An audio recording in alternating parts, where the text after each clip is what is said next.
So yun guys, ito yung ZX6R, no? Then ZX4RR. So tapos na tayo mag water break.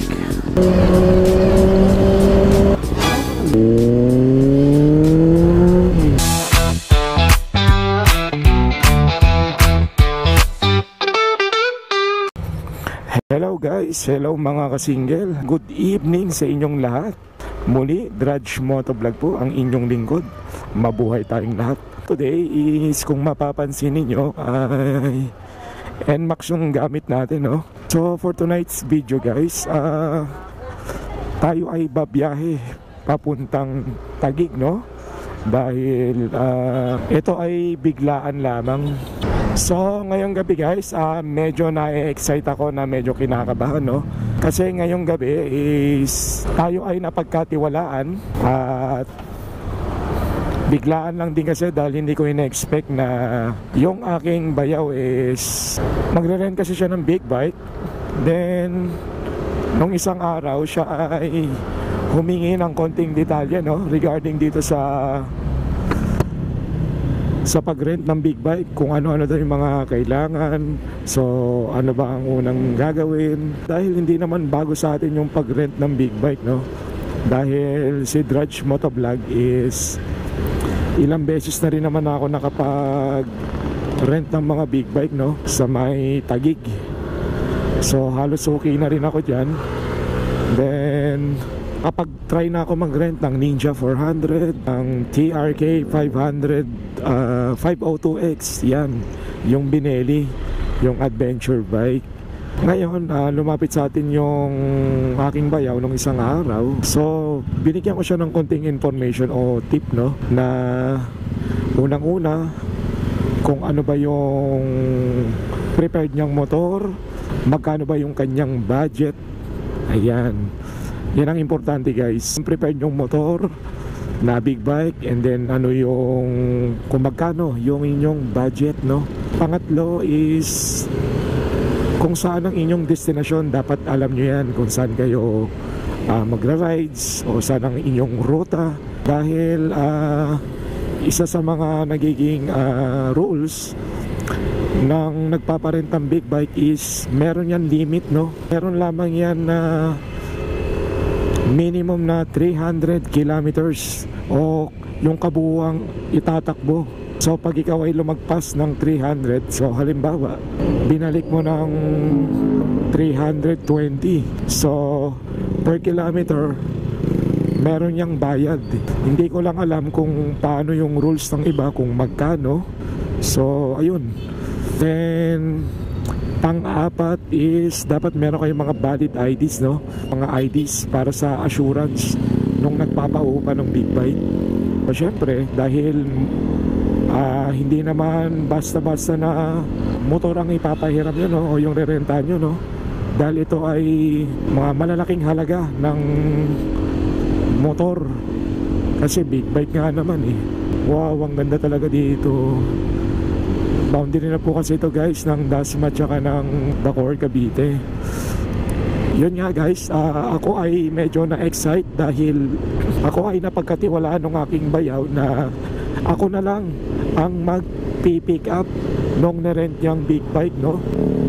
Hindi ko muna sasabihin kung anong klaseng big bike yung hiniram niya, pero itong motor na ito eh hindi biro yung displacement at napaka-agresibo nito. Then napaka-expensive ng motor na to, no? So nung una tinanong ko rin siya na kung ano ba yung prepared niyang motor, kung sports bike ba o adventure bike, or kung mga scooter lang na malalaki, mga ganun. So ayun, kinontak niya na lang tayo at meron na silang naging usapan. Then ako ay sinali nila sa GC dahil ako nga yung magpipick up ng unit, no? Dahil bukas ang rides nila papuntang Batangas, no? Sa San Juan. Syempre kasama niyo yung kanyang partner. Ride safe at maging happy kayo sa magiging ride nyo bukas. Pero bago yan, tayo muna ang magta-try o gagamit nitong motor na ito, no? Itong big bike na ito. Muntikan na ako madalas, muntikan ko na sabihin kung anong motor yung ating pipick upin. Mamaya malalaman nyo guys. Pero bibigyan ko kayo ng idea, bibigyan ko kayo ng clue. Ito ay sports bike. Yan, sports bike guys. Kaya sabi ko, hindi biro yung displacement na itong motor na to. At agresibo, diba? So ngayon ay tayo ay magdadaang hari, no? And tayo ay lulusot na, tayo ay magse-service road. And ayun, babaybayin na natin yung going to Lower Bicutan. Doon na lang ako papasok kasi medyo looban kasi yun. So yun guys, update ko kayo ulit mamaya, no? Medyo mahaba pa yung biyahe natin. Dito pa lang ako sa may daang hari. Dito pa lang sobra na ang traffic. Ayun si sir, naka Ninja 400. So ride safe sa inyo sir. Ingat po kayo sa inyong biyahe. Nakakamiss din gumamit ng Ninja 400. So nandito pa lang ako sa guys, papasok to ng MCX itong gawing kanan. Sobrang traffic talaga. Pero ang galing na itong NMAX okay na okay siya pang lusutan, di ako nahihirapan. Although ako ay nagtataka dahil medyo ako ay tingkayat, no? Compare mo sa Aerox, ito parang tipto ako Ako ay nagulat. Bakit ganun? Tipto ako. So yun guys, focus muna tayo sa kalsada.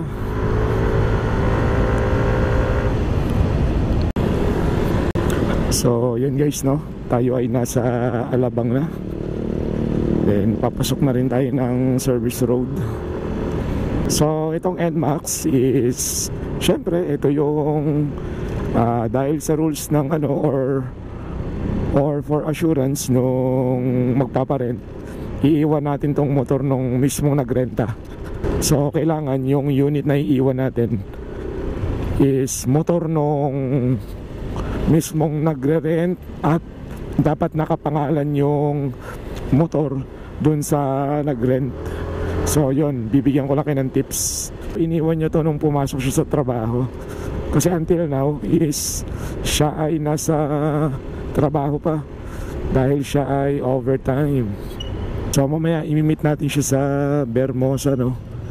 At makikitambay lang muna tayo doon, no? Oh, yung lalim. Yayay, ang traffic papuntang service road. So mamaya tatry nating dumaan dito sa SLEX, no? Dito sa expressway, you know, Kawasaki. Actually hindi natin natatry. Talagang papasok tayo dyan guys dahil hindi natin carry sa traffic nang tayo ay naka big bike, no? Although na-try ko before yung Ninja 400, carry pa rin naman kasi magaan lang naman ang Ninja 400. Ang medyo nahirapan ako yung Benelli TRK na 502X.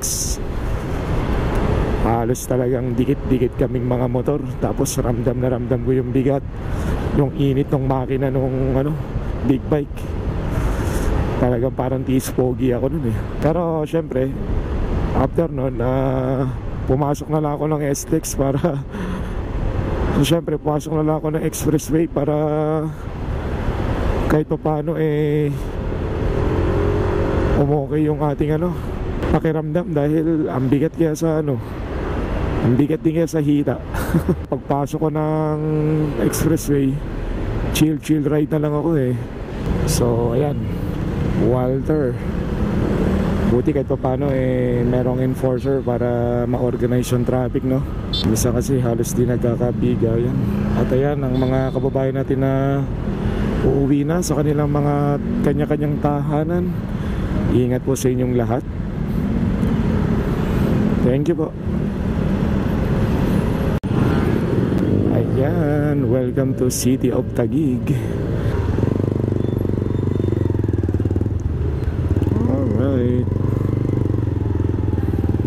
At ayun guys, tayo ay malapit na, no? Update ko kayo mamaya ulit kakat lang natin tong video, then ipapakita ko kagad kung ano yung nai-rent ng aking bayaw, no? Kung anong big bike yung kanyang inupahan. So ayun, excited na ako. Apa sir? Ayun, side mirror. Apa. So yun. Opo. So yun guys, ito yung ZX6R, no? Then ZX4RR. Then merong ano ba to? Z1000 ba ito? So may PCX sila, may mga 125, 150cc. So yun guys, ito yung ZX6R, no? So nagulat ba kayo na ito yung aking pinake up, no? Para dalhin doon sa aking bayaw na nag-rent. So ayan.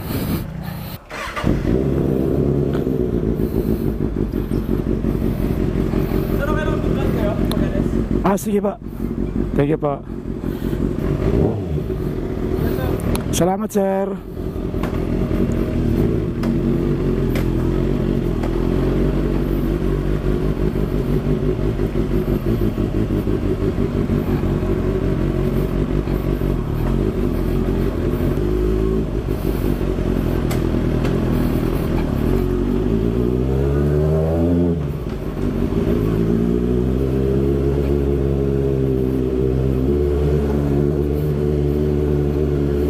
So medyo nakakapanibago guys, no? Kasi grabe, yukong-yuko ako.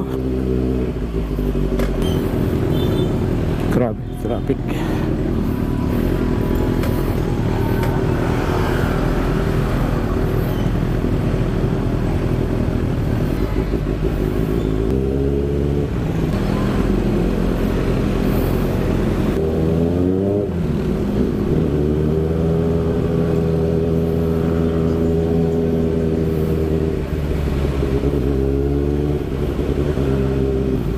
Gasolina niya pa ano na.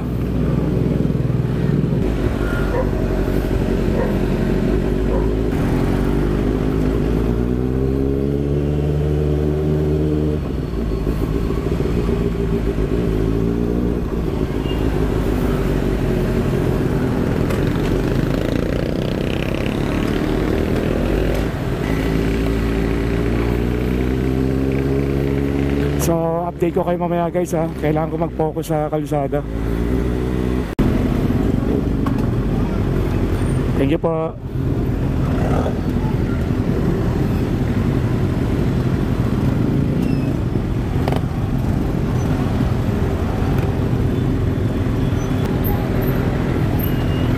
So pagpapagas muna ako guys. Tapos grabe, wala pa atang 1 kilometro yung tinatakbo ko eh.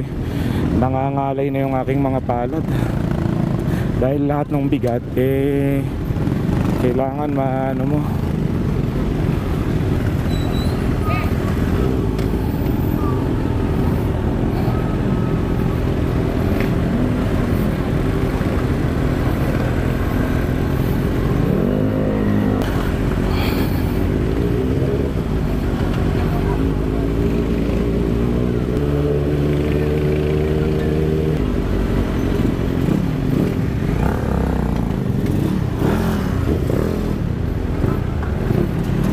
Ng pila.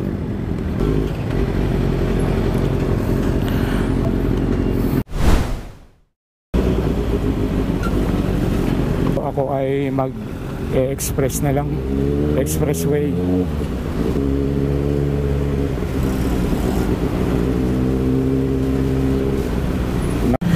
Medyo masakit dito guys, oh. Nakakangalay. Yun lang, na feel ko rin yung paggamit ng 4-cylinder, no?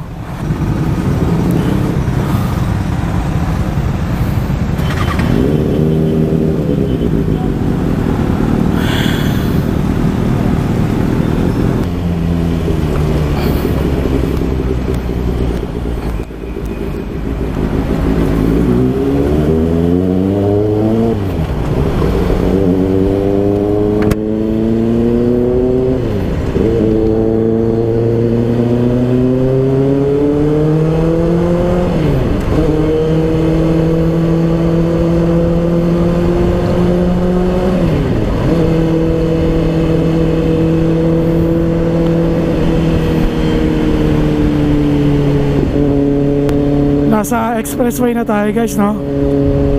Hindi ko lang alam kung naririnig nyo ako. Ang ingay ng exhaust. Feeling ko ako si Boss Reed.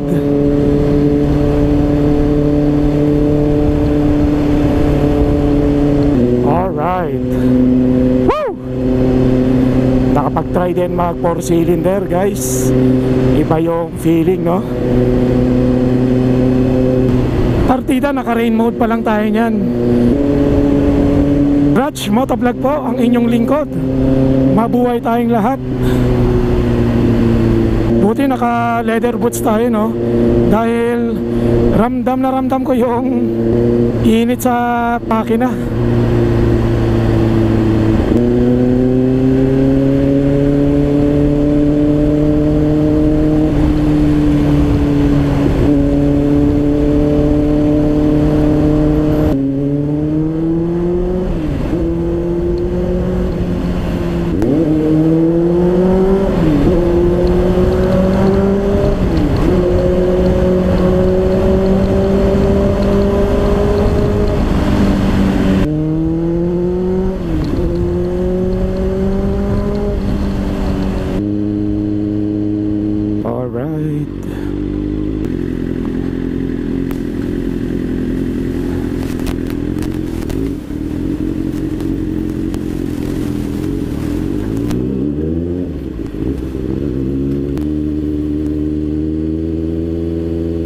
CR muna tayo.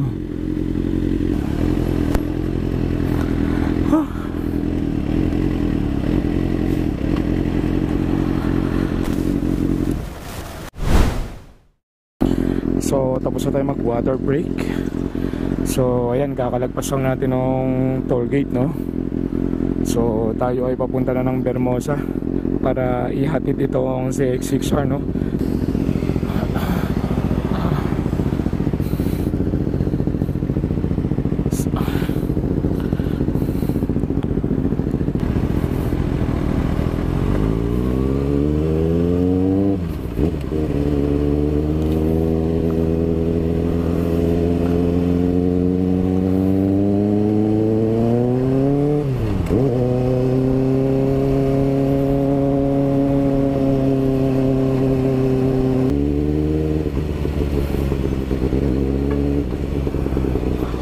Laking truck. So yun lang guys, no? Sa mga nakaabot sa dulo ng aking video, so sana ma-like and subscribe ninyo ako sa aking YouTube channel. Hanggang dito na lang muna yung aking vlog, no? So dahil tayo ay malapit na rin,